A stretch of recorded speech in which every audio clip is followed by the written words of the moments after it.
First, I would like to make one thing clear. In this video, I am kissing Coda a lot. My face is near her face, and that is because I trust her. She's my grandparents' dog. But if I were in a veterinary hospital, I definitely would not be doing this to clients' dogs. Hi, I'm going to be demonstrating a bear hug on this friendly dog. Her name is Coda, and she's an Australian Shepherd. So first, I'm going to put one arm here, restraining her head and keeping her still, so if the vet did something to make her weary or mad, she can't snap back and bite it. So we're going to do that. That's our clinic cat. And then next I'm going to use this arm to restrain the rest of her body, and if we need her standing, then I can also put this hand in front of her hips and keeping my other hand here to keep her standing. And that is a bear hug.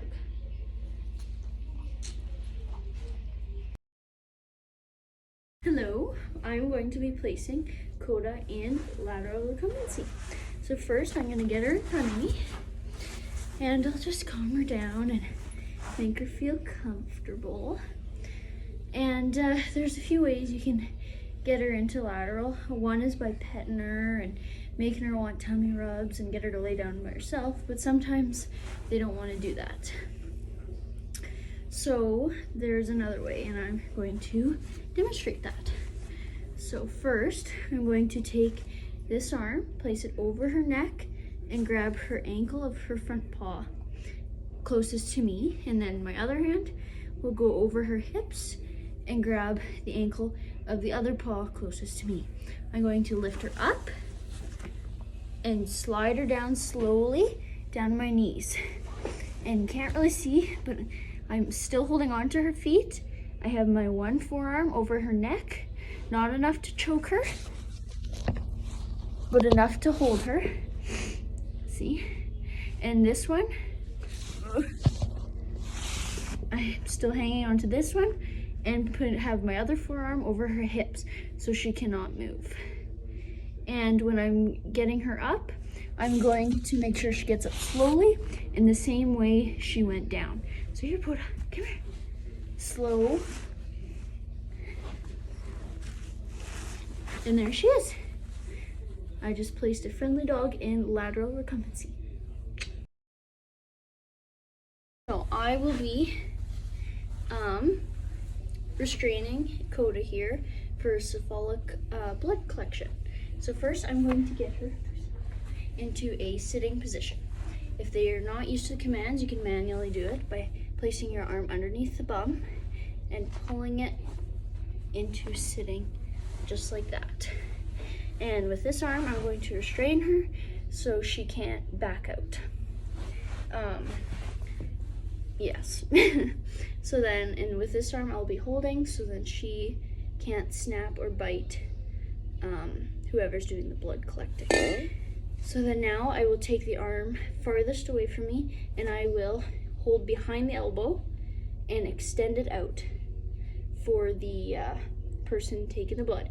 And to hold off on the vein, I will use my thumb, and I will turn so the cephalic vein is in a dorsal position. And when the blood is drawn, I will release my hand but keep holding on to the leg, and either the person taking the blood will put a bandage on, or I will be holding off from the site for a couple minutes. And that is how you do a restrain a dog for cephalic blood collection. Hello, this is Coda again, and I'm going to be pilling her. So I've got my pill right here, and it's a piece of kibble in this case. And first I'm going to be petting her and calming her down, and you don't want to make her suspicious, because as soon as you start, she knows what you're doing. So I'm going to pet her on her mouth and make sure she's not like an aggressive dog when you're near her face or she wants to bite me, and in this case she seems not to be. So first I'm going to take my non-dominant hand, and I'm going to put it around the top of her jaw, the top here, and around the lips, so the lips are layered in between her teeth and my fingers. And once I open that, I'm going to stick my finger in the bottom to open her mouth up, push it in, use my index finger to push it down into her throat. And so let's do it. So I'm gonna go like this. Good girl. Okay, I'm going to open her mouth. Yeah. I would like to add one more thing to this pilling demonstration. When you are putting your hand into their mouth, don't just put, your fingers in and shove it in. You want to get as much of your hand in there as you can. The more hand you have in, the less likely they're going to bite down on it. There she goes. And I'm going to keep her mouth shut.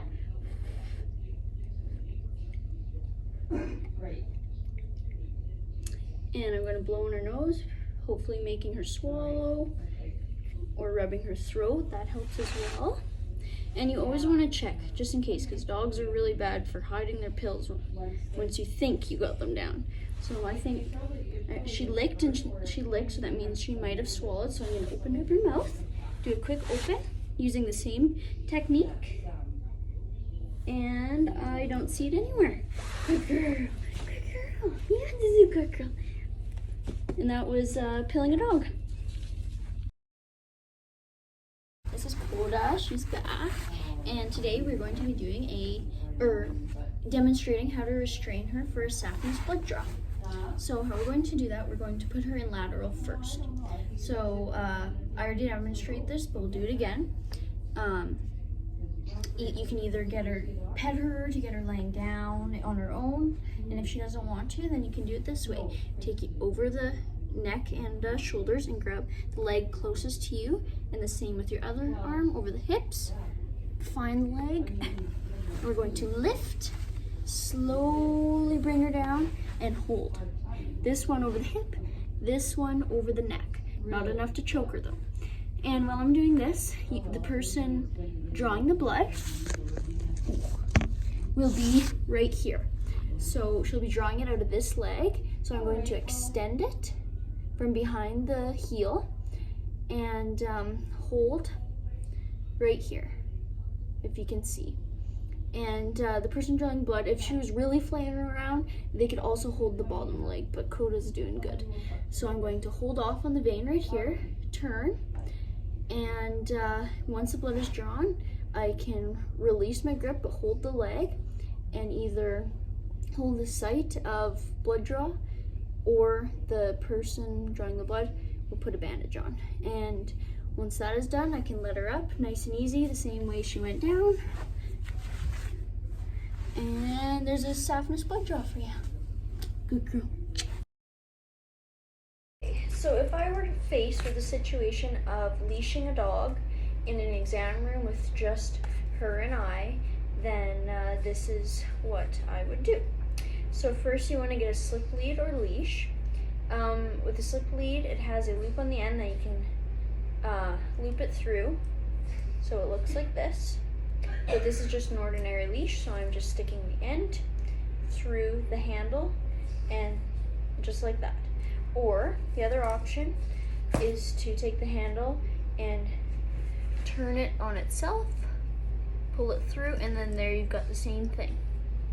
So today I'm going to be using this. So anyways, say this dog was very nervous, cowering in the corner. As you can tell, she's very nervous. Here, so when you approach her, you want to approach her by the side, putting your hand out, letting her sniff you and get used to you. And this is a part where a treat comes in handy. So getting your leash ready, holding it nice and wide open like this in your hands. You can put the treat in your other hand to get her to come to you. And you're going to lure her in with the treat, slip it over. And that is how you leash a dog.